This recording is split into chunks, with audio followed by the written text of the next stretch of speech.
ദൈവികമായ രക്ഷയും കരുണയും നമ്മുടെ പേരിലുണ്ടായിരിക്കട്ടെ. വിശുദ്ധ ഖുർആൻ സൂറത്തുൽ ബഖറ വചനം 85. ബിസ്മില്ലാഹിർ റഹ്മാനിർ റഹീം.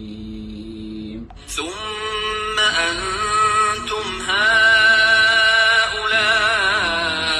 تقتلون أنفسكم وتخرجون فريقا منكم من ديارهم تظاهرون عليهم بالإثم والعدوان وإن يأتوكم أسارى تفادوهم وهو محرم عليكم إخراجهم أفتؤمنون ببعض الكتاب وتكفرون ببعض فما جزاء من يفعل ذلك منكم إلا خزي في الحياة الدنيا ويوم القيامة يردون إلى أشد العذاب وما الله بغافل عما تعملون.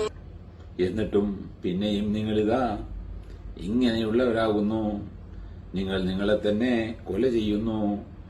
നിങ്ങളിൽ നിന്നുള്ള ഒരു കൂട്ടരെ അവരുടെ ഭവനങ്ങളിൽ നിന്നും നിങ്ങൾ പുറത്താക്കുകയും ചെയ്യുന്നു.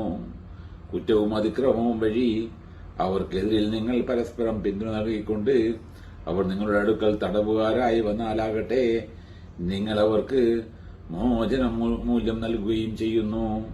അതാകട്ടെ കാര്യമാകട്ടെ അവരെ പുറത്താക്കൽ നിങ്ങളുടെ മേൽ നിഷിദ്ധമാക്കപ്പെട്ടതാകുന്നു. അപ്പോൾ വേദഗ്രന്ഥത്തിന്റെ ചില ഭാഗത്തിൽ നിങ്ങൾ വിശ്വസിക്കുകയും ചില ഭാഗത്തിൽ നിങ്ങൾ അവിശ്വസിക്കുകയുമാണോ ചെയ്യുന്നത്? എന്നാൽ നിങ്ങൾ അപ്രകാരം ചെയ്യുന്നവരുടെ പ്രതിഫലം ഇഹലോക ജീവിതത്തിൽ അപമാനമല്ലാതെ മറ്റൊന്നുമല്ല.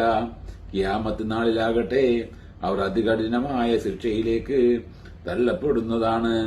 നിങ്ങൾ പ്രവർത്തിക്കുന്നതിനെ കുറിച്ച് അല്ലാഹു അശ്രദ്ധനൊന്നുമല്ല.